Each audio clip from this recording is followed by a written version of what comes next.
নমস্কার। গল্পের ধারায় আপনাদেরকে আবারও স্বাগত জানাই। আশা করি সকলেই খুব ভালো আছেন। আজ আপনাদের যে গল্পটি পড়ে শোনাব সেটি লিখেছেন শীর্ষেন্দু মুখোপাধ্যায়। গল্পের নাম হরিতকি। শুনতে থাকুন আজকের গল্প। আজ এই পূর্ণিমার রাতে টিউশনি সেরে ফেরার পথে গিরিজা টের পেলেন তাকে কানাওয়ালায় ধরেছে। বাঘাযতীন পার্কের পাশ দিয়ে গুটি গুটি হেঁটে জ্যোৎস্না দেখতে দেখতে দিব্যি আসছিলেন।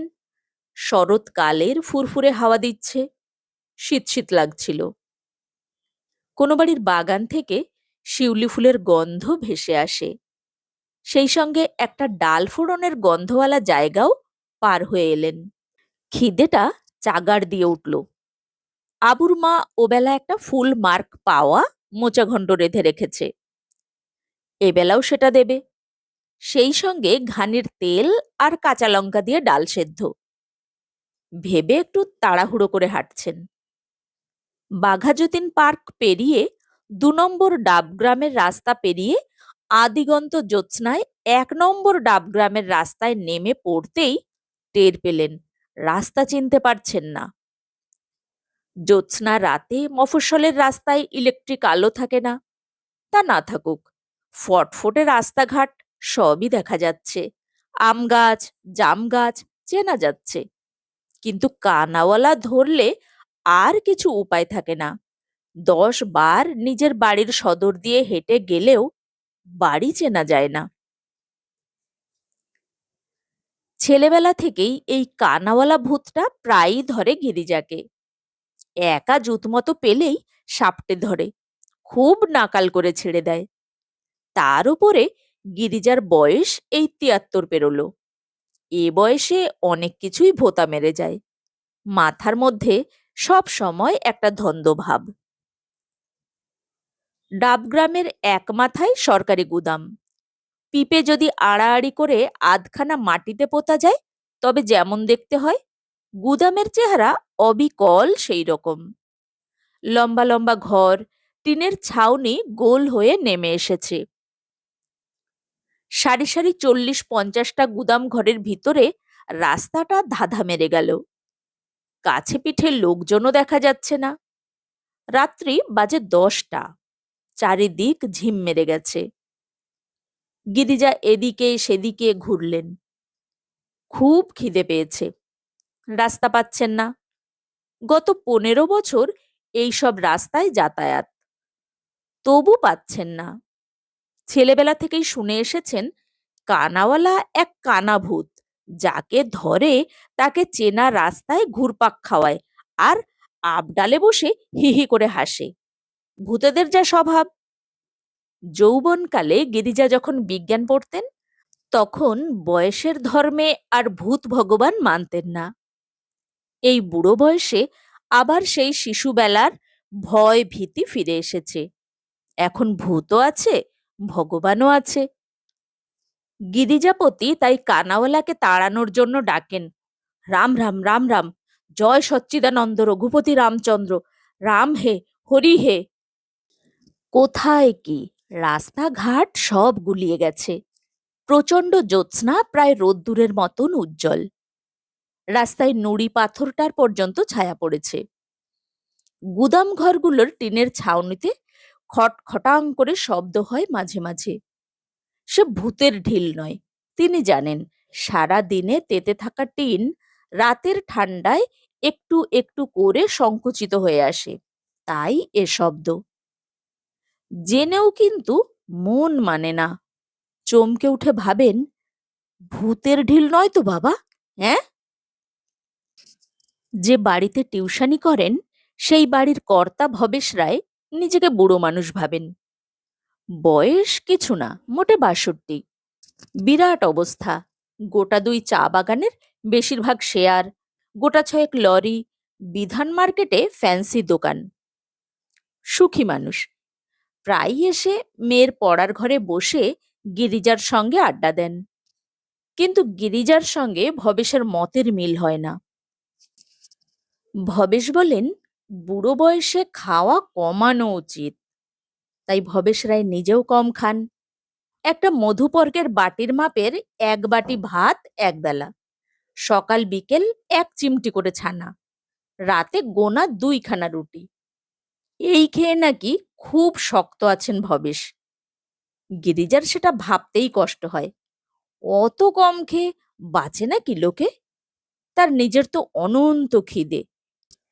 এক গোছা রুটি আর জলের গেলাস দিয়ে বসিয়ে দিলে এই বয়সে নির্দন্ত মুখে ঢাউ ঢাউ করে শুধু মাড়িতে চিবিয়ে খেয়ে ফেলেন পলকের মধ্যে।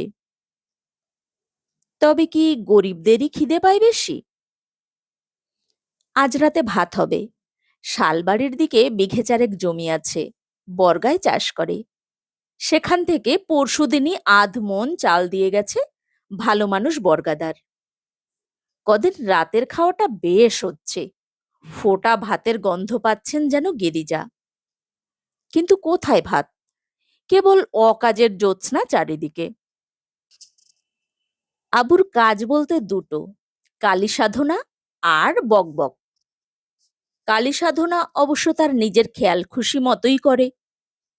ঘরের এক জায়গায় দেওয়াল নোনায় খেয়েছে।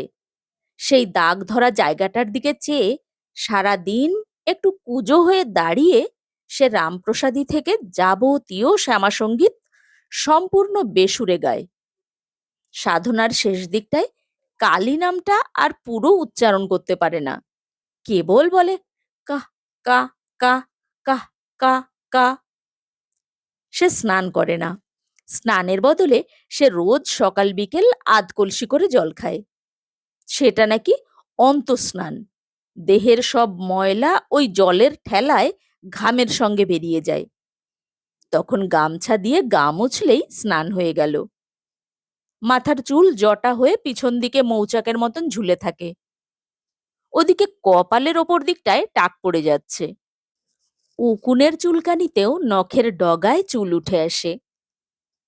তা টাকই পড়ুক আর জটাই ঝুলুক, আবুকে দেখবার কেউ নেই। বউ তার সঙ্গে থাকে না। বিয়ের পর 12 বছর কষ্টে সৃষ্টে ছিল।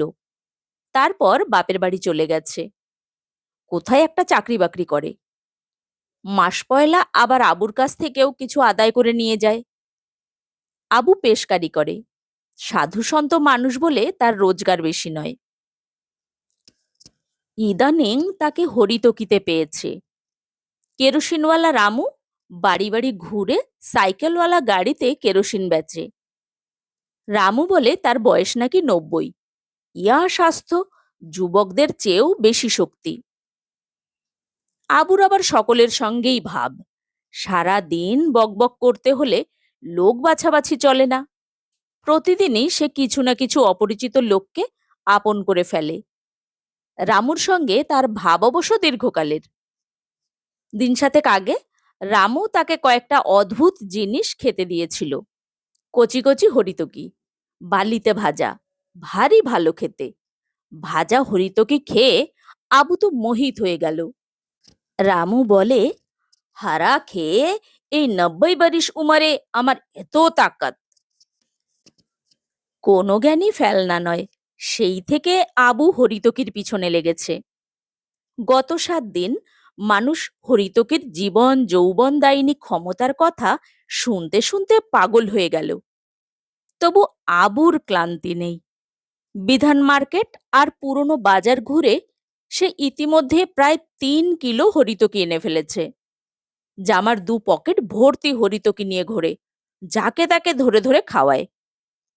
নিজে সব সময় মুখে হরিতকি নিয়ে ঘুরছে। সন্ধ্যাবেলা সে মানিকরামের ডাক্তারখানায় উঠে বসে পড়ল। ডাক্তারখানায় রুগী টুগি আসে না। মানিকরামের ঢের পৈতৃক পয়সা আছে, আর ব্রিজ খেলার নেশা। পসার নেই। নিতান্ত দায়ে না পড়লে কেউ তাকে ডাকে না। বলে, ও তো তাস খেলতে খেলতে ডাক্তারি ভুলে গেছে। তবু ডাক্তারখানা আছে নামকা ওয়াস্তে। সন্ধ্যের পর সেখানে ব্রিজের আড্ডা বসে। কিছু উটকো লোক সময় কাটাতে আসে, গল্পগাছা হয়। আবু ডাক্তারখানায় ঢুকতেই কিছু লোক খবরের কাগজের পাতা ভাগ করে ডুব দিল। একজন অন্য ধারে উঠে গেল। চোরের দায়ে ধরা পড়ল বেকার কম্পাউন্ডার সাধন। সে টোকা দিয়ে মশা মেরে টেবিলের উপর জড়ো করছিল। রোজ সেঞ্চুরি করে, আজও ৮২টা হয়েছে এই পর্যন্ত, আর ১৭টা বাকি। টেবিলের ওপর মরা মশার একটা ছোট্ট স্তূপ তৈরি হয়েছে। ৮৪ নম্বর মশাটা পন করে কানের কাছ থেকে উড়ে এসে থুতনিতে ধাক্কা খেয়ে বসি বসি করছে। সাধন খুব সাবধানে অনড় হয়ে লক্ষ্য রাখছিল। এমন সময়ে আবু উঠে এসে ঝপ করে বসেই বলতে শুরু করলো, হত্যুকির যা কাণ্ড দেখলাম ৭ দিনে, বলার নয়। মশাটা বসল না, উড়ে অন্য ধারে চলে গেল। বিরক্ত হয়ে সাধন বলে, বেশি খেও না আবুদা। আবু অবাক হয়ে বলে, বেশি খাবো না? না, পরে বিপদে পড়বে। আবু রেগে গিয়ে বলে, হত্যুকি তুই জানিসটা কি শুনি? মুনি ঋষিরা একটা করে পাকা হত্যুকি খেয়ে কতকাল বাঁচতো জানিস? মুনি ঋষির কথা বাদ দাও, তারা না হয় একটা করে খেত, তুমি কিন্তু ১০-১২টা করে চালাচ্ছ, শেষে বিপদে পড়ে যাবে। যা জানিস না তা নিয়ে কথা বলবি না। বিরক্ত হয়ে আবু বলে, দাসীর কথা বাসি হলে কাজে লাগবে। সাধন ৮৪ নম্বর মশাটিকে গোড়ালির হাড়ের ওপর খতম করে টেবিলের উপর রাখল। আর ১৬টা। আবুর দিকে চেয়ে বলল, বেশি হত্যুকি খাওয়া একদম ভালো নয়। হ্যাঁ হ্যাঁ করে হেসে ওঠে আবু। মূর্খ বলে কি? তাছাড়া হরিতকিতে ওরম কিছু হতে পারে এ ভাবাই যায় না। আবু বলে, বুঝলে বাবা, হরিতকি হলো অমৃত। এ রেগুলার খেলে ১০০-২০০ বছর বেঁচে থাকাটা কোনো কথাই নয়। বাঁচতে বাঁচতে ঘেন্না ধরে যাবে, তখন মরবার জন্যে আনচান করে উঠবে। কিন্তু মরা কি সহজ? ডাক্তারখানা থেকে নেমে রাস্তায় সে মুদি খগেনকে পেয়ে গেল। খগেন তার রাখা মেয়ে মানুষের বাড়ি যাচ্ছে। অনেকটা পথ তাকে সঙ্গে পেয়ে ভারী আহ্লাদ আবুর। হরিতকের যাবতীয় গুণের কথা কি বলে শেষ করা যায়? এত সস্তা হাতের কাছের জিনিস লোকে তবু গ্রাহ্য করে না। মূর্খ সাধনচন্দ্র কি যেন সব বললে, হ্যাঁ। ১ হপ্তা খেয়ে আবুর নিজের পুরনো অম্বলের অসুখ নেই। অম্বলের চাকা পেট ময় বেড়াতো, গলে তরল হয়ে গেছে। চোখে ছানির ভাব ছিল, কেটে গেছে। ৫২ বছর বয়সে এখন হঠাৎ শক্তির জোয়ার এসে গেছে গতরে। হঠাৎ আবু খগেনকে বলল, দাঁড়াও। খগেন দাঁড়ায়। রাস্তার পাশে প্রচুর বড় চাই পাথর পড়ে আছে, রাস্তা মেরামতের কাজে লাগবে। তারই একটা মাঝারি চাই তুলে নিয়ে আবু রাস্তার পাশে মাঠটায় যতদূর সম্ভব ছুড়ে দিয়ে বলল, দেখলে গত ৭ দিনে কতটা ক্ষমতা বেড়েছে? খগেন শ্বাস ফেলে বলে, দেখছি। তার দেরি হয়ে যাচ্ছিল। মাঠের ভেতর দিয়ে শর্টকাট করতে নেমে গেল খগেন। একা একা কালির গান করতে করতে আবু সরকারি গুদামের জঙ্গলে ঢুকে পড়ে। এই বয়সে খিদেটা ম্যালেরিয়ার জ্বরের মতন, হুড়মুড় করে উঠে পড়ে কাঁপুনি তুলে দেয়। এ বয়সে সব বেগই বড় তড়িঘড়ি আসে, সামলানো যায় না। খিদেও তাই, উঠল বাই তো কটক যাই। গিরিজার চোখে জল আসে। পেটটা ডেকে ডেকে কত কথা বলছে ভিখারির মতন।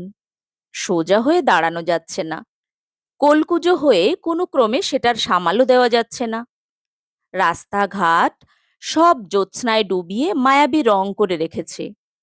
৩টে রাস্তায় ৩বার যাওয়ার চেষ্টা করে গিরিজা একই জায়গায় ঘুরে এলেন। কানাওয়ালায় ধরলে এরকমই হওয়ার কথা।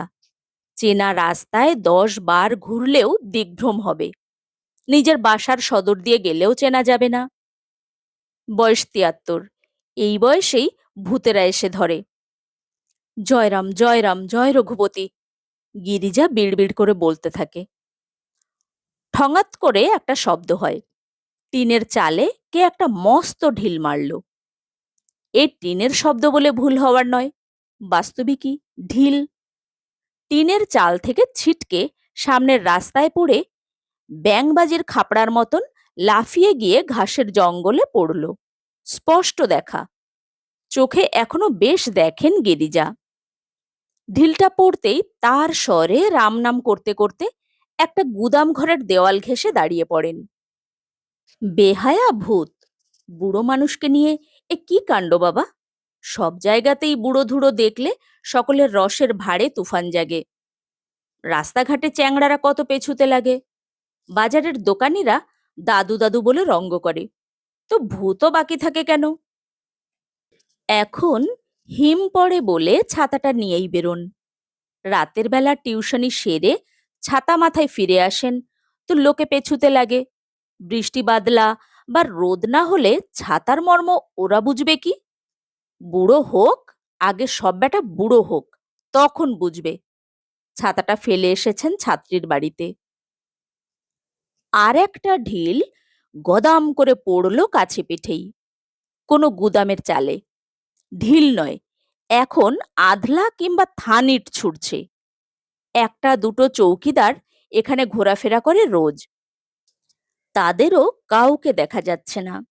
জ্যোৎস্না রাতে বোধহয় আহ্লাদ হয়েছে খুব বেটাদের, ছিলিমে দম দিয়ে নয়তো সিদ্ধি চড়িয়ে কি দিশির চাপান দিয়ে পড়ে আছে।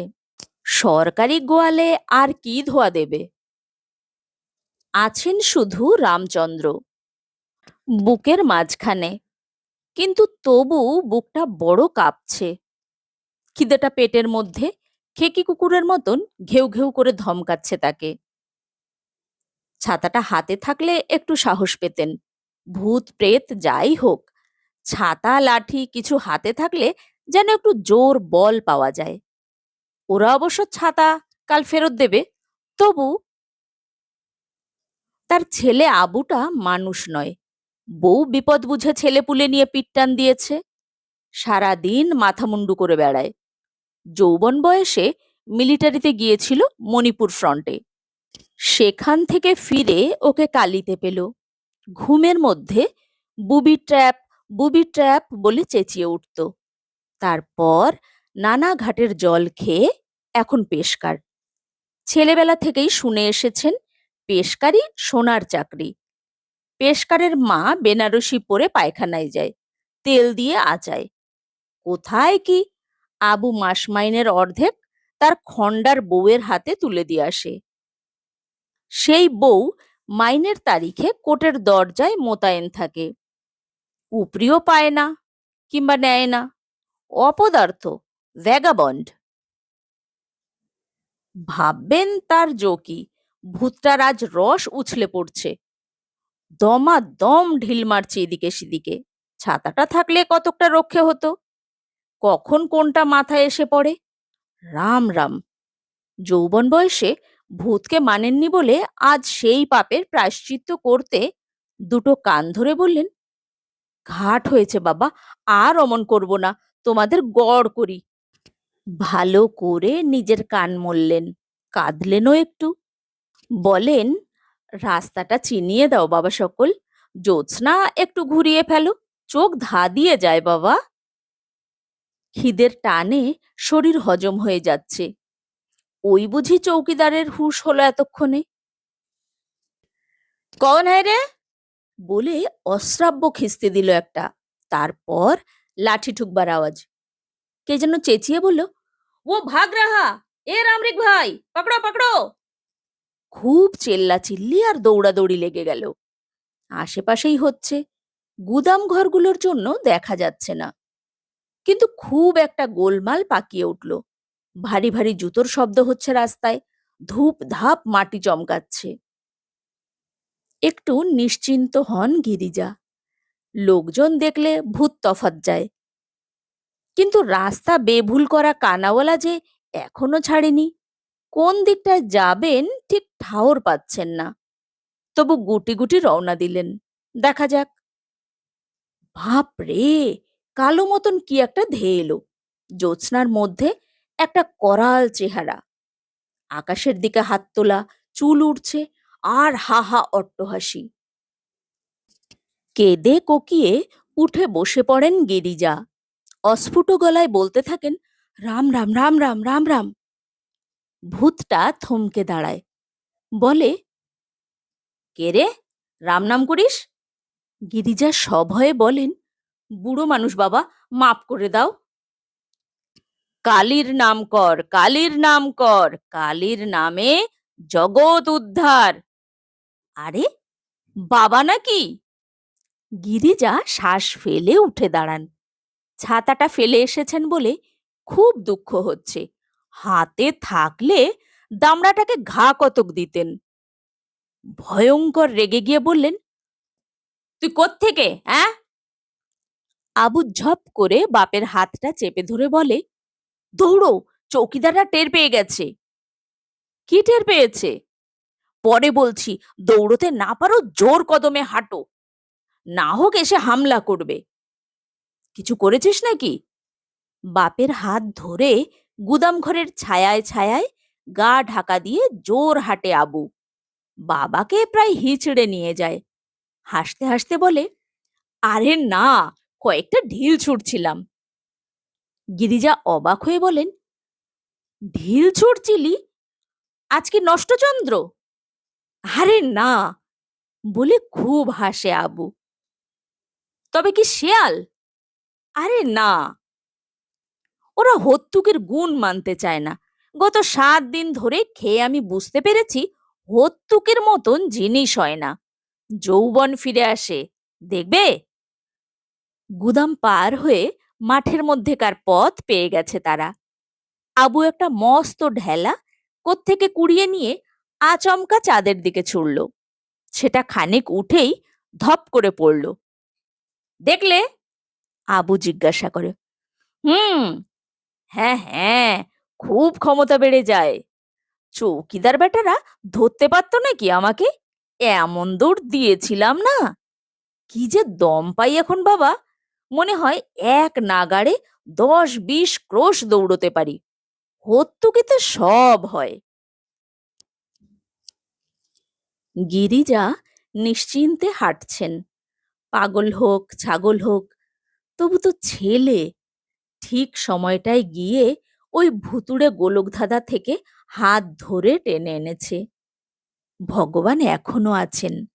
রাম নামের জোর কি রে বাবা! কবার করতে না করতেই বাতাস ফুঁড়ে ছেলে বেরিয়ে এসে কুড়িয়ে নিল, নইলে বেঘরে মারা পড়তেন নির্ঘাত। আবু বলে, বুঝলে বাবা? কি? যুদ্ধের সময় মণিপুর ফ্রন্টে আমাদের এইরকম বড়ি দিত। খেলে খিদে নষ্ট হয়ে যেত, শরীরটা মুহূর্তের মধ্যে চাঙ্গা হয়ে উঠত। চারিদিকে বুবি ট্র্যাপ। বুবি মানে জানো তো? বুবি মানে বোমা। মাটিতে মাইন, ওপরে বোমা। সেই সময় একটু ঝিমুনি এলো কি খিদে অস্থির হলে তো গেলে। ওই বড়ি খেলে সব কেটে যেত। মাইলের পর মাইল জঙ্গল ভেঙে বোঝা টেনে হাঁটতাম। বুঝলে বাবা, বহুকাল বাদে হত্যুকিতে আবার সেই রকম জোর পাচ্ছি। দেখবে? একটু দৌড়ে দেখাবো? না না, থাক থাক, গিরিজা ভয় খেয়ে বলেন। কানাওয়ালাটা আশেপাশেই ঘুরঘুর করছে। ছেলে তফাৎ হলেই ধরবে। তিনি অস্ফুট গলায় বলেন, রাম রাম রাম রাম। আবু বিরক্ত হয়ে বলে, কালী কালী বলো, কালীর নাম আর হত্যুকি। 150-200 বছর হেসে খেলে। বাড়ি এখনো দূর আছে। খিদেটা এমন কামড়ে বেড়াচ্ছে পেটের মধ্যে। মোচার ঘন্ট আর ডাল সেদ্ধ নিয়ে এক ভুর ভাত খাবে না আজ গিরিজা। বেটারা বলে বুড়ো বয়সে কম খেতে হয়। ইহ, কম খাবে। আবু হাত বাড়িয়ে একটা হত্যুকি দিয়ে বলে, খাও বাবা, সাংঘাতিক জিনিস। খিদেটা বড্ড কষ্ট দিচ্ছে। হত্যুকিটা আস্ত মুখে ফেলে মাড়ি দিয়ে চিবোতে থাকেন গিরিজা। সাত সাত করে হত্যুকিটা পিছলে যাচ্ছে মাড়ি থেকে। রস বেরোচ্ছে না, তবু চেষ্টা করতে থাকেন গিরিজা। চেষ্টাই তো জীবন। এতক্ষণ আপনারা শুনছিলেন শীর্ষেন্দু মুখোপাধ্যায়ের লেখা ছোট গল্প হরিতকি। গল্পটি আপনাদের কেমন লাগলো কমেন্ট বক্সে জানাতে ভুলবেন না। গল্পটি ভালো লাগলে একটা লাইক দেবেন, বন্ধুদের সঙ্গে শেয়ার করবেন। আর আমার চ্যানেলটা যদি এখনো সাবস্ক্রাইব করা না থাকে তাহলে এ ধরনের আরো অনেক গল্প শোনার জন্য চ্যানেলটিকে অবশ্যই সাবস্ক্রাইব করে নেবেন। সবাই খুব ভালো থাকুন।